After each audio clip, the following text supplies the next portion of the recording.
नमस्कार, स्वागत है आपका। आप देख रहे हैं द न्यूज और मैं रानी गुप्ता आपके साथ। एक बार फिर से आरजेडी के नेता या यूं कहे कि इंडिया अलायंस के एक नेता के द्वारा महिलाओं को लेकर के विवादित बोल बोले गए हैं। दरअसल ये बात जो है, ये टिप्पणी जो है वो आरजेडी के नेता के द्वारा दी गई है महिला आरक्षण बिल को लेकर के।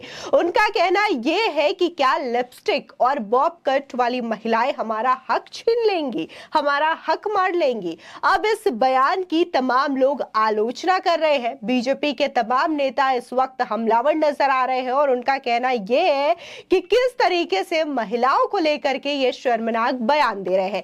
लेकिन अगर बात इस टिप्पणी की जाए तो ये कोई पहला वाकया नहीं है जब इंडिया अलायंस के नेताओं के द्वारा इस तरीके की टिप्पणी किसी महिला को लेकर के की गई हो, या खुद सनातन धर्म को लेकर के की गई हो, या फिर सनातन धर्म के जो ग्रंथ होते हैं उनको लेकर के कही गई हो।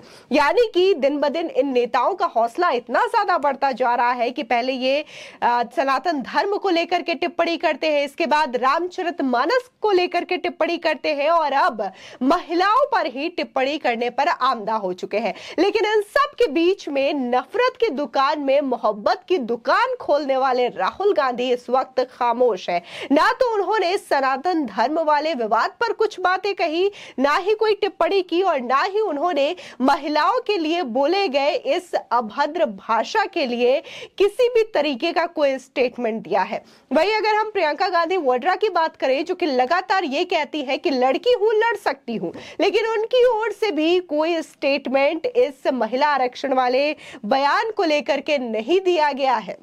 इसी के साथ ही इस बयान की तो छोड़िए, आज जिस तरीके से कांग्रेस कार्यालय में उनकी कार्यकर्ता अर्चना गौतम, जो कि बिग बॉस फेम भी रही हैं, उनके साथ जो बदसलूकी की गई उस पर भी कांग्रेस की ओर से कोई प्रतिक्रिया नहीं आई है। जाहिर तौर पर अब आपके मन में यह सवाल उठ रहा होगा कि आरजेडी का वो कौन सा नेता है जिसने की महिलाओं के लिए अभद्र भाषा का इस्तेमाल किया और ये तक कह दिया कि लिपस्टिक लगाने वाली अब हमारी जगह लेंगी, वो संसद पहुंचेंगी।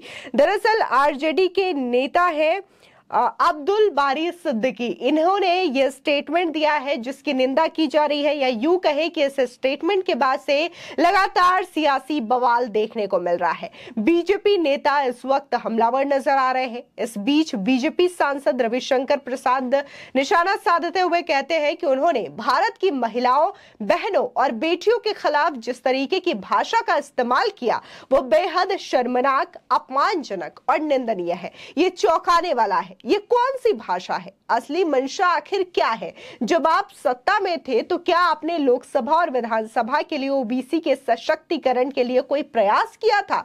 ये पूरा का पूरा जो वाक्य है सिर्फ और सिर्फ एक परिवार के लिए सत्ता हथियाने वाला है। सुनिए किस तरीके से रविशंकर प्रसाद निशाना साध रहे हैं। The leader of RJD, Mr. Abdul Bari Siddiqui in Bihar, about women in the context of reservation empowerment passed by the parliament. The kind of language he has used against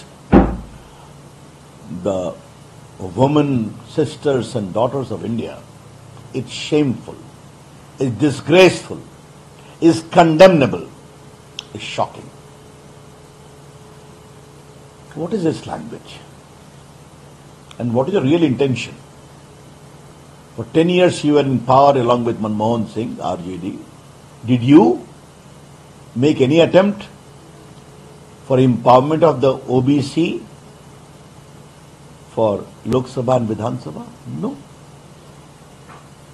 Who has stopped you once reservation becomes effective that you give reserved seat to OBC women, extremely backward women? But you will not do, because your whole approach is power only should come to the family.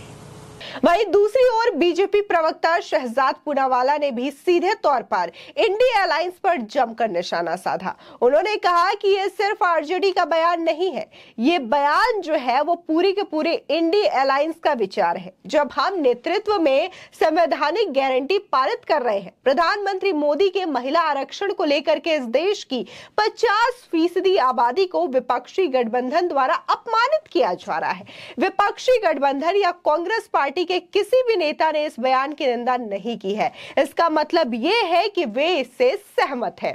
हमने पहले भी सपा और RJD को महिला आरक्षण bill की प्रतियां फाड़ते हुए देखा है। कांग्रेस पार्टी हमेशा ऐसी पार्टियों के साथ खड़ी रही है क्योंकि वे महिला विरोधी है। कांग्रेस पार्टी में ही कांग्रेस महिलाएं असुरक्षित है। सुनिए किस तरीके से शहजाद पूनावाला इस तमाम आरोपों के लिए इंडिया अलायंस पर निशाना साध रहे हैं। Mr. Chidambaram and the Congress have no moral right or locus standi to comment on this. For decades, they did nothing to ensure women's rights, women's empowerment. In 2010, the women's bill was passed in Rajya Sabha because of the support of BJP. BJP was standing with them. Why didn't they bring the bill to the Lok Sabha? They did not bring it under the pressure of Samajwadi Party, RJD, JDU, who today also say that these are lipstick applying bob cut women. They insult the women, and Congress party stood with them, and to run their government, they put Satta above Siddhant and never ever allowed the women's reservation to become a reality. And today when it has become a reality, the Congress is playing divide and rule. The Congress is trying to create a discussion which is centered on fakery and fake news by trying to mislead the people of this country. The Congress party should tell us about their own track record on this issue. इस दौरान UP की मंत्री विजय लक्ष्मी गौतम ने भी इस पूरे बयान की निंदा की है और साथ ही उन्होंने ये कहा कि अब्दुल बारी सिद्दीकी ने जो स्टेटमेंट महिलाओं के लिए दिया है, ये कतई बर्दाश्त नहीं किया जाएगा। सुनिए यूपी की मंत्री का बयान। ये पूरी भारतीय संस्कृति का और हमारे भारत में रह रही महिलाओं का इस तरह का बयान अपमानजनक टिप्पणी है। और हमारी भारतीय संस्कृति है, हम सिंदूर लगाते हैं, लिपस्टिक लगाते हैं, हर घर की महिलाएं लगाती हैं, पूरी भारत की लगाती है। इस तरह का टीका टिप्पणी करना पूरी भारतीय, उनके पास कोई संस्कृति है नहीं। वहीं सिद्दीकी के इस बयान को लेकर के जमुई में बीजेपी के विधायक श्रेयांशी सिंह ने कहा कि सिद्दीकी कोई नेता नहीं है, ऐसे लोग महिलाओं को आगे बढ़ते हुए देखना ही नहीं चाहते हैं और इसी वजह से इस तरीके से ओछी राजनीति करते हैं। साथ ही उन्होंने कहा कि सिद्दीकी को अपने बयान के लिए माफी भी मांगनी चाहिए। आपको बता दें, दरअसल ये पूरा का पूरा जो मामला है वो सिद्दीकी के एक बयान से जुड़ा हुआ है जो कि उन्होंने शुक्रवार को अति पिछड़ा प्रकोष्ठ की ओर से आयोजित अति पिछड़ा सामाजिक जागरूकता सम्मेलन में आरजेडी नेता अब्दुल बारी सिद्दीकी मुजफ्फरपुर पहुंचे थे, जहां उन्होंने महिला आरक्षण को लेकर के विवादित बयान दे डाला। उन्होंने कहा कि महिला आरक्षण के नाम पर लिपस्टिक और बॉब कट वाली आ जाएंगी। यदि आरक्षण देना है तो पिछड़ा और अत्यंत पिछड़ा वर्ग की महिलाओं को आरक्षण दे, अत्यंत पिछड़ा का भी कोटा तय कर दीजिए, तब तो ठीक है, वरना महिला के नाम पर बॉब कट और लिपस्टिक वाली संसद पहुंच जाएंगी नौकरी में, तब आपकी महिलाओं को कुछ मिलेगा। तो ये जो स्टेटमेंट है वो अब्दुल बारी सिद्दीकी के द्वारा दी गई है। इसी के साथ ही जब इस बयान की काफी ज्यादा निंदा की जाने लगी और खुद पुरुष सांसदों और नेताओं से ज्यादा महिला सांसदों ने इसका विरोध करना शुरू किया, तब जाकर के अब्दुल बारी सिद्दीकी ने एक और स्टेटमेंट दिया और उनका कहना यह रहा कि ये जो बयान उनके द्वारा दिया गया है, उनका कहीं से भी मतलब महिलाओं को किसी तरीके का आहत करना या फिर उनकी भावनाओं को चोट पहुंचाना नहीं था, बल्कि वो महिला आरक्षण बिल को लेकर के अपनी बात रख रहे थे। फिलहाल इस खबर को लेकर के आपकी क्या राय है, हमारे कमेंट सेक्शन में जरूर बताएं। धन्यवाद।